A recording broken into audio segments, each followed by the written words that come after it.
राजस्थान कर्मचारी चयन बोर्ड द्वारा करवाई गई चतुर्थ श्रेणी कर्मचारी भर्ती के अभ्यर्थियों के मन में अभी भी कहीं न कहीं यह सवाल खड़ा है कि इसमें भी घोटाला हुआ है, ओएमआर शीट में घोटाला हुआ है या कहीं और घोटाला हुआ है। लगातार कर्मचारी चयन बोर्ड के अध्यक्ष को टैग करते हुए सोशल मीडिया पर शिकायतें भी कर रहे हैं। शिकायतों की बाढ़ आ गई है, लेकिन लगातार सोशल मीडिया पर ही कर्मचारी चयन बोर्ड के अध्यक्ष मेजर जनरल आलोक राज उनके सवालों का उसी तरीके से जवाब भी दे रहे हैं और उसी स्पीड से जवाब दे रहे हैं लगातार, क्योंकि अब जो है वो कर्मचारी चयन बोर्ड ने कई सारे बदलाव कर दिए हैं और कहीं ना कहीं वर्तमान में जो अध्यक्ष है उस पर भरोसा भी अभ्यर्थियों का बढ़ा है। लेकिन अभ्यर्थियों के मन में सवाल तो जिंदा है कि जिस तरीके से ओएमआर शीट में घोटाला हुआ, पिछली भर्तियों में हुआ, कर्मचारी चयन बोर्ड में सालों तक वो कर्मचारी डटे रहे, तो ऐसे में कहीं ना कहीं अभी भी अभ्यर्थियों के मन में सवाल है और सवालों को लेकर लगातार सोशल मीडिया पर कई सारे दस्तावेज भी अभ्यर्थी जो है वो अपलोड करके कर्मचारी चयन बोर्ड से सवाल पूछ भी रहे हैं।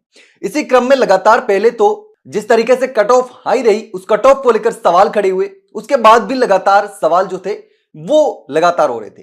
तो अब जो है वो लगातार अभ्यर्थी जो है वो सोशल मीडिया पर कर्मचारी चयन बोर्ड से पूछ रहे हैं। एक अभ्यर्थी ने सोशल मीडिया पर लिखा कि 4th ग्रेड के इस संयोग को समझिए कि सर, एक परिवार से एक सदस्य को जनरल में डाला गया, दूसरे को अपनी कैटेगरी में, फीमेल को फीमेल कैटेगरी में, ताकि कोई पकड़ ना पाए। और ये तो थोड़ा सा डाटा है, पूरी फाइल तैयार हो रही है, कैसे मान ले कि साफ सुथरी भर्ती हुई है। यानी कि भर्ती पर सवाल खड़े हुए, स्क्रीनशॉट भी शेयर किए। इस पर बोर्ड अध्यक्ष ने जवाब देते हुए कहा कि जब 1 साल पहले तक बोर्ड सिर्फ 2 गुना के रोल नंबर सार्वजनिक करता था तो पता पड़ता था आपको ये सब डिटेल क्या। इसके साथ ही उन्होंने लिखा कि अब हम फुल डिटेल दे रहे हैं, वो भी सभी के, ताकि फर्जीवाड़ा ढूंढने में जन भागीदारी हो सके। यदि आपको लगे कि फर्जीवाड़ा है तो उम्मीद है कि एसओजी मीडिया को रिपोर्ट करोगे, सारे जो डॉक्यूमेंट्स है वो शेयर करोगे, ताकि एसओजी इस पूरे मामले पर कार्रवाई कर सके। अब जो है वो ओएमआर शीट भी सार्वजनिक करने की बोर्ड तैयारी कर रहा है। तो इसको लेकर के कर्मचारी चयन बोर्ड की जो पारदर्शिता है वो भी बढ़ रही है और फर्जी अभ्यर्थियों को पकड़ने में भी कहीं ना कहीं समाधान होगा।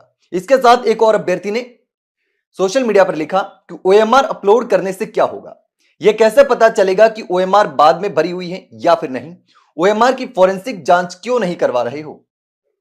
इस पर बोर्ड अध्यक्ष ने लिखा कि 4th क्लास के 21 लाख का फुल परिणाम आपके पास है, 2 गुना यानी कि 1,41,000 टॉप कैंडिडेट की ओएमआर शीट हम सार्वजनिक करेंगे। यानी कि जितने टॉप कैंडिडेट्स हैं, 5 कैंडिडेट जो भी होंगे जिनकी नौकरी लगने की संभावना है, उन कैंडिडेट्स की जो ओएमआर है वो सार्वजनिक की जाएगी, ताकि अभ्यर्थी देख सके कि कौन फर्जी है और कौन नहीं है। क्योंकि जिन अभ्यर्थियों ने एग्जाम दिया है उनके पास उनकी कार्बन कॉपी भी है, तो जो नौकरी लगे होंगे अभ्यर्थी वो देख सकेंगे कि आखिर उसमें क्या फर्जीवाड़ा हुआ है या नहीं हुआ है। तो ऐसे में अब जो है वो 1,41,000 अभ्यर्थियों की ओएमआर शीट सार्वजनिक बोर्ड करने वाला है। इसके साथ ही बोर्ड अध्यक्ष ने लिखा कि कुछ ने हम पर 10,000 ओएमआर शीट बदलने का आरोप लगाया है। तो बोर्ड अध्यक्ष ने खुले तौर पर चैलेंज दिया कि उम्मीद करते हैं कि आप सब मिलकर 10-20 नाम पर भी अपना शक जाहिर कर देंगे तो उसकी एफएसएल जांच करा देंगे।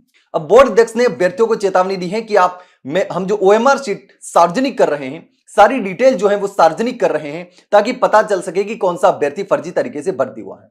क्योंकि आसपास वाले अभ्यर्थियों को या जो अभ्यर्थी किसी को जानते हैं जो नौकरी लगा है, तो उनको पता होगा कि वो पढ़ने में कितना इंटेलिजेंट था या इंटेलिजेंट नहीं था, और उसके बावजूद भी नौकरी लगा है तो कहीं ना कहीं गड़बड़ी हुई है, उसको जांच कर सकेंगे। तो बोर्ड अध्यक्ष ने खुले तौर पर चैलेंज दिया कि 10 या 20 अभ्यर्थियों को भी ढूंढ लेंगे आप, तो मैं एफएसएल जांच के लिए तैयार हूं, बोर्ड एफएसएल जांच करवा देगा।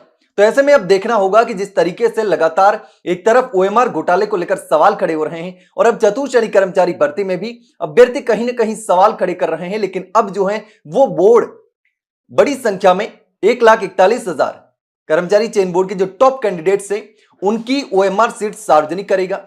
उसके बाद अभ्यर्थियों को अगर लगेगा तो अभ्यर्थी शिकायत कर सकते हैं, और बोर्ड अध्यक्ष ने साफ तौर पर कहा है कि हम एफएसएल करवाने के लिए भी तैयार हैं अगर 10-20 कैंडिडेट भी ढूंढ लिए तो। लेकिन अब देखना होगा कि इस पूरे मामले में क्या होता है।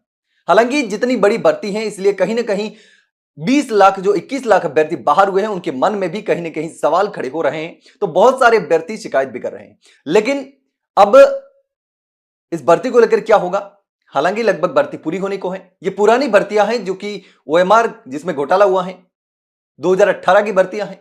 लेकिन इस पूरे मामले पर आप क्या सोचते हैं? कमेंट सेक्शन में कमेंट करके जरूर बताना। वहीं अगर जानकारी अच्छी लगी हो तो वीडियो को लाइक और शेयर जरूर करें और हाँ, चैनल को सब्सक्राइब करना ना भूलें। फिलहाल के लिए इतना ही, जल्द मिलते हैं एक नई जानकारी के साथ। तब तक के लिए नमस्कार।